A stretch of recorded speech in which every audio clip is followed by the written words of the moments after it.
Hello, once again. The ways in which we can put an end to our isolation. This is what I've been thinking about. People that have problems with isolation and feeling like they don't have anyone to talk to, don't have any friends, family, whatever. Whatever it is that makes you feel lonely and isolated. The things that have helped me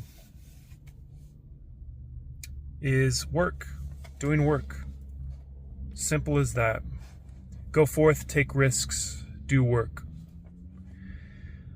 Going forth, first of all, we have all of these fears. We have all of these fears that hold us back in the form of thoughts. Some of the fears that are generated from within us, and some fears that come from outside of us. Fears that come from society or from an experience, something that was done to you. And then there's the inner fears, the horrible, dark things that we generate from within ourselves at all times. It feels like, it seems like. And the way to put those to rest is to work, is to go forth and to live your dreams, as they say. Not all your dreams, of course, but you should at least pick one thing to work on and to get better at, and goals, daily goals that you can write down and click off of your checklist. Daily goals that are achievable, that you know that you can achieve. And even the simplest tasks are put aside because of laziness, because of procrastination. The easiest tasks are put aside and not worked on, not attempted. Dishes piling up in the sink, laundry that you should be folding, little simple things like that. Even the simplest task you will have to overcome different fears, different behavioral patterns, procrastination behavioral patterns. You have to overcome a lot of things just to do anything in this life, even to do the simplest task. But if you go forth, if you take risks, and if you do the work, you can bring yourself out of the misery, out of the darkness. These are dark times, literally dark times right now.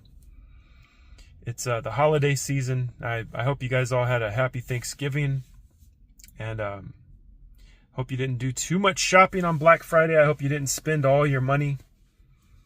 I'm feeling awkward doing this video right now because I'm in a parking lot and it feels like this girl in this car in front of me is taking her sweet goddamn time to leave, and she's just looking at me, and she knows that I'm making a video, and I don't care. You know why? Because I'm going to go forth. I'm going to take risks, and I'm going to do the work no matter what. No matter if there's a security guard right beside me over here, parked. I'm a paranoid person, I am so paranoid. I know that it's not true, though. I know I have convinced myself that my fears are not true, that he is parked right there just watching me. Watching me personally and no one else. There's some police officers behind me over here that had somebody pulled over, and they had this guy outside of his car sitting on the curb. These are the things this is the risks of living in society. You're like, I don't want to go outside of my house. It's cold outside right now. We're approaching winter time. It's the holidays. I want to stay warm. I want to play video games. I want to do things that are safe, comforting. I want to simulate taking risks by playing a video game, right? Where it's challenging and you're competing against other people, and you get that feeling, you get that dopamine hit, as if you actually did it, as if you actually went out and accomplished a goal in real life. And you didn't, though. You didn't do it in reality, though. You didn't do it out here. You got to come out here, come outside and play with the rest of us. Come outside and play with the rest of us that are taking risks. We're risking our lives out here. The risk of, I think the cops are gone. Well, they moved down a little ways. You can't see them anymore. They were right behind me, I think. You take the risk of these things, of having to face people and authorities, and you never know what's going to happen. Random things that happen, but that's life. If you're not taking those risks, it's going to affect you. You're going to feel miserable because you're hiding from those things that you fear. And most of the time, we all return, we go out to reality, and we go to work, or we do what we do, and we return home safe at the end of the day, or at nighttime, or whenever you're done working, right? That's the other point in this. There's the three things going for, number 1, go forth. Number 2, take risks. And number 3, do the work. Well, how do you do the work? Well, you pick something and you go do it, and you work hard at it, and you try to do your best. That's it. That's how simple it is. You have to just do the work. Whether it's for someone else, which, don't be afraid to work for someone else. If you haven't had a job before, don't be afraid to get one, and try different things. Also, don't get comfortable. This is the mistake that I made, was getting comfortable and working at a place for many, many years. I worked at one place for 10.5 years. I worked at a place doing the same job, pretty much the same job, for 10.5 years, because I was comfortable doing it. I knew what to expect every day. I knew what I was getting into. I knew what was required of me. I knew what time I had to be to work, what my orders were, what time to clock out. And that's a very comforting thing. And you can get stuck in that, and that's a very dangerous thing too.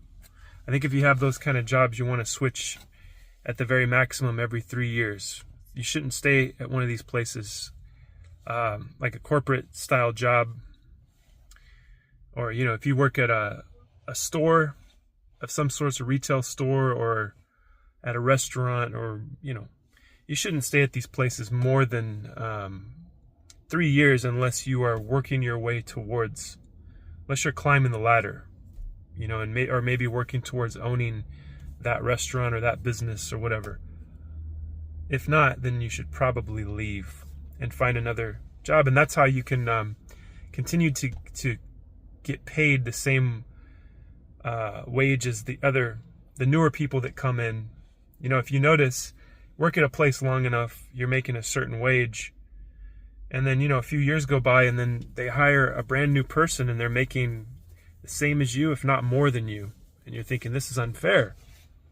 It is unfair. It's designed that way. It's designed for you to leave every 3 years. So you should do that. You shouldn't get comfortable. That's the mistake I made. That was me not taking risks, not going forth. I was doing the work, but I wasn't taking risks in that. So I stagnated. I stayed, not making that much money. And at that time, I didn't know what to do with my money anyways. I didn't know about investing or any of that stuff. I didn't know about assets versus liabilities. I was careless with my money. I knew how to save money. I've always been good at saving money and lowering my expenses and things like that. I've always been good at that since I was a kid. But I didn't learn about investing until I was in my 30s. I got into investing, and it's probably because of technology. Technology is one of the main reasons I got involved in investing, because it was available. It was there, things like E-Trade, and the first thing I used was TD Ameritrade, and they had their own app. If there wouldn't have been an app, I probably wouldn't have learned investing. And then I got into Robinhood, of course.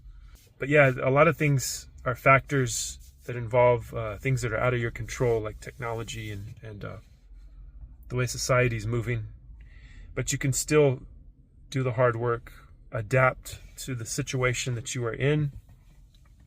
When you do all these things, it will kill off some of the isolation and loneliness, because it'll force you to communicate with other people, to work together with other people, to form relationships with other people, friendships even.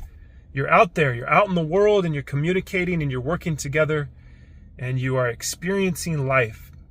And you will learn that when you are out here, that people aren't as selfish and mean as you think that they are. Not everybody is that way, and not everybody is that way all the time. Even the most selfish, mean person, they could have been just having a bad day. Maybe they were just feeling horrible that day. They're feeling like I'm done letting everybody else cut in line or whatever, And so they're like, I'm taking control right now, and then they do a selfish thing.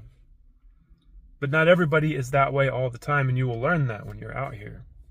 And when you give kindness, you get kindness back. That's what I've learned. Coming from being a very angry young man, in a hurry all the time, like I've talked about before, driving and speeding everywhere and getting tickets all the time. And then kind of growing out of that and learning, why are you rushing so much? Just, if you want to make it somewhere on time, get up a little bit earlier. Change how you do things. Yeah, don't forget to go forth, to take risks, and to do the work. Do the hard work. And I promise you, you'll feel better. Things will change. I don't know what your situation is. I have no idea. I have no clue who you are, what your relationship to reality is, and to work, and to risk, and all that. Whoever this video is for, I hope it will find you, and I hope it has found you. And if you watched this far into the video, you watched the whole video, I appreciate it, and I thank you for doing so. Please help me out. Please, I don't say this in every video. I always forget. But I guess you're supposed to do that if you want your channel to grow, which is why I'm doing these videos, because I want it to grow. And I can only do that with your help. So please help me by subscribing, liking, you know the deal, commenting. And I appreciate that also. Appreciate you viewing. I appreciate you engaging with me. And you have my permission to engage and to comment and tell me what you think. Don't be too mean to me, please, because I'm only a human. Even though I'm this big tough guy, I'm this big masculine gladiator, fine specimen of masculinity that I am. I still have a heart and a brain and ego that can be bruised and hurt. But anyways, I thank you for commenting. I won't erase any of your. I don't.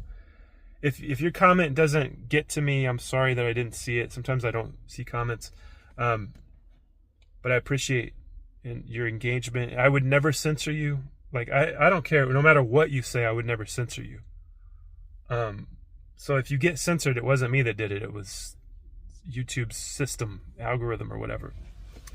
But, I enjoy freedom of speech. I'm a freedom of speech guy. First Amendment, right? I'm an American. I can handle it. I can handle the freedom of speech. I just wish everybody else could too. I wish there was no censorship. Other than for maybe, threatening of violence or something like that. Other than that, there shouldn't be any kind of censorship of ideas. But that's another topic for another video. I love you guys. God bless. I'll talk to you soon. Goodbye.